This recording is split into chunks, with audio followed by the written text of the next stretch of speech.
सत्ता संभालने के बाद विजय सरकार ने अपने पहले ही बड़े फैसले से ये संदेश देने की कोशिश की है कि वो अपनी चुनावी वादों को सिर्फ भाषणों तक सीमित नहीं रखना चाहती। जब एक बच्चा पैदा होता है तो घर में खुशियां मनाई जाती हैं, लेकिन सोचिए कि जब एक नवजात पैदा हो तो पूरे राज्य में खुशियां मनाई जाने लगे। अगर उसी वक्त सरकार उस नवजात के स्वागत में उसे 1 ग्राम सोने की अंगूठी पहनाए तो क्या? आज हम आपको दिखाएंगे कैसे थालापति विजय ने तमिलनाडु राज्य के लिए ऐसी बड़ी खुशखबरी सुना दी। जब आप उस वीडियो को देखोगे तो आप सभी भी बहुत खुश हो जाओगे। उस वीडियो को देखकर ईसाई विरोधी भी हैरान हो जाएंगे, इसलिए आप सभी उस वीडियो को पहले देखिए, फिर हम आपसे बात करते हैं।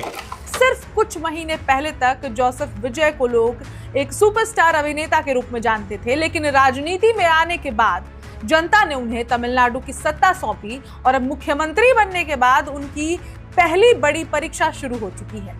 चुनाव के दौरान उन्होंने जनता से वादा किया था कि उनकी सरकार सिर्फ सरकार नहीं होगी बल्कि लोगों की जिंदगी बदलने वाला एक नया मॉडल पेश करेगी। अब सत्ता संभालने के बाद विजय सरकार ने अपने पहले ही बड़े फैसले से ये संदेश देने की कोशिश की है कि वो अपनी चुनावी वादों को सिर्फ भाषणों तक सीमित नहीं रखना चाहती। नमस्कार, मेरा नाम है ऋचा पराशर और आप देख रहे हैं वन इंडिया हिंदी। तमिलनाडु के मुख्यमंत्री विजय की अध्यक्षता में हुई कैबिनेट बैठक में वेट्री तमिजगम विजन डॉक्यूमेंट पेश किया गया। इस विजन डॉक्यूमेंट में 436 योजनाओं और विकास परियोजनाओं का पूरा रोड मैप रखा गया है। सरकार का दावा है कि सिर्फ घोषणाओं की सूची नहीं बल्कि अगले 5 वर्षों में तमिलनाडु को किस दिशा में ले जाना है उसका विस्तृत खाका है। इस दस्तावेज को महान तमिल ग्रंथ तिरुवक्कुरल की अवधारणाओं से जोड़ते हुए 10 प्रमुख स्तंभों और 54 उप स्तंभों में विभाजित किया गया है। इनमें तमिल पहचान और गौरव सम्मानजनक जीवन और सामाजिक सुरक्षा, महिलाओं का सशक्तिकरण, युवाओं का विकास, किसानों और मछुआरों का कल्याण, विश्व स्तरीय शिक्षा, मजबूत अर्थव्यवस्था, बेहतर स्वास्थ्य व्यवस्था, आधुनिक इंफ्रास्ट्रक्चर और पारदर्शी शासन जैसे विषय शामिल हैं। सरकार ने इन योजनाओं को लागू करने के लिए भी विस्तृत व्यवस्था बनाई है। कुल 35 सरकारी विभागों को अलग अलग जिम्मेदारियां सौंपी गई हैं। हर विभाग के लिए लक्ष्य तय किए गए हैं। हर योजना की डिटेल प्रोजेक्ट रिपोर्ट यानी कि DPR तैयार की जा रही है। इन योजनाओं की निगरानी के लिए स्पेशल प्रोग्राम इम्प्लीमेंटेशन डिपार्टमेंट बनाया गया है ताकि समय समय पर समीक्षा हो और योजनाएं सिर्फ फाइलों तक सीमित ना रहें। मुख्यमंत्री विजय ने अपने मंत्रियों को स्पष्ट निर्देश दिए हैं कि चुनावी घोषणा पत्र में किए गए वादों को समयबद्ध तरीके से पूरा करना सरकार की सर्वोच्च प्राथमिकता होगी। लेकिन इन 436 योजनाओं में सबसे ज्यादा चर्चा जिस योजना की हो रही है वो है थाई मामन गोल्ड रिंग स्कीम। इस योजना के तहत सरकारी अस्पताल में जन्म लेने वाले हर नवजात बच्चे को सरकार 1 ग्राम सोने की अंगूठी देगी। सरकार का कहना है कि इसका उद्देश्य सिर्फ उपहार देना नहीं, इसके पीछे सोच ये है कि अधिक से अधिक गर्भवती महिलाएं सरकारी अस्पतालों में सुरक्षित प्रसव कराएं ताकि मातृ एवं शिशु मृत्यु दर में कमी आए तथा सरकारी स्वास्थ्य व्यवस्था पर लोगों का भरोसा बढ़े। सरकार इसे सामाजिक सुरक्षा और सम्मान का प्रतीक बता रही है, लेकिन यहीं से बहस भी शुरू हो गई है। विरोधी दलों का कहना है कि अगर सरकार के पास इतना पैसा है तो पहले सरकारी अस्पतालों में डॉक्टरों की कमी दूरी करे, स्वास्थ्य सुविधाएं बेहतर बनाए और मेडिकल इंफ्रास्ट्रक्चर को मजबूत करे। उनका सवाल है कि क्या सोने की अंगूठी बांटना वास्तव में स्वास्थ्य सुधार की नीति है या फिर उसके जनता को आकर्षित करने की राजनीति रणनीति है। अब बात दूसरी बड़ी घोषणा की। विजय सरकार ने बेरोजगार युवाओं के लिए आर्थिक सहायता की योजना भी प्रस्तावित की है।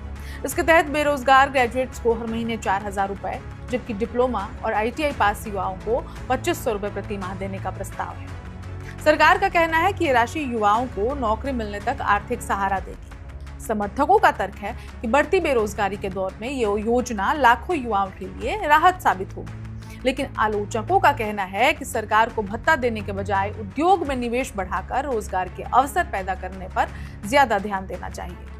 शिक्षा के क्षेत्र में भी विजय सरकार ने बड़े वादे किए हैं। कामराज एजुकेशन इंश्योरेंस स्कीम के तहत सरकारी स्कूलों में पढ़ने वाले बच्चों की माताओं को हर साल 15,000 रुपए दिए जाएंगे ताकि आर्थिक कारणों से बच्चों की पढ़ाई प्रभावित ना हो।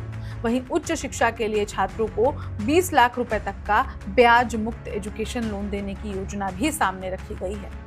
सरकार का दावा है कि कोई भी प्रतिभाशाली छात्र सिर्फ पैसों की कमी के कारण अपनी पढ़ाई नहीं छोड़ेगा। विजय सरकार सिर्फ पारंपरिक योजनाओं तक सीमित नहीं रहना चाहती। उसने भविष्य की तकनीक पर भी बड़ा दांव लगाया है।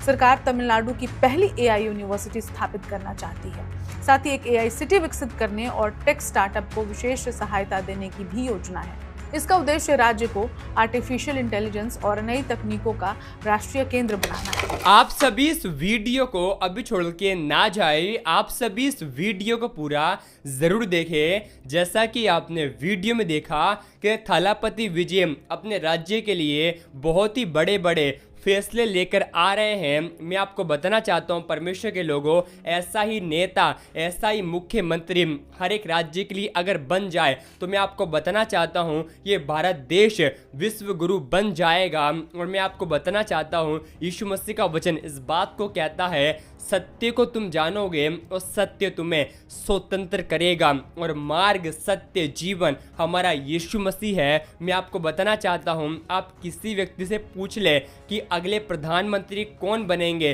तो वो एक ही बात कहेगा कि थलापति विजय। मैं आपको बताना चाहता हूं क्योंकि थलापति विजय अपने नाम से ज़्यादा अपने कामों से पहचाना जाता है। और मैं आपको बताना चाहता हूं, परमेश्वर के लोगों, यीशु मसीह का वचन इस बात को कहता है, जो मनुष्य के लिए असंभव है वो परमेश्वर के लिए संभव है, क्योंकि परमेश्वर के लिए सब कुछ संभव है।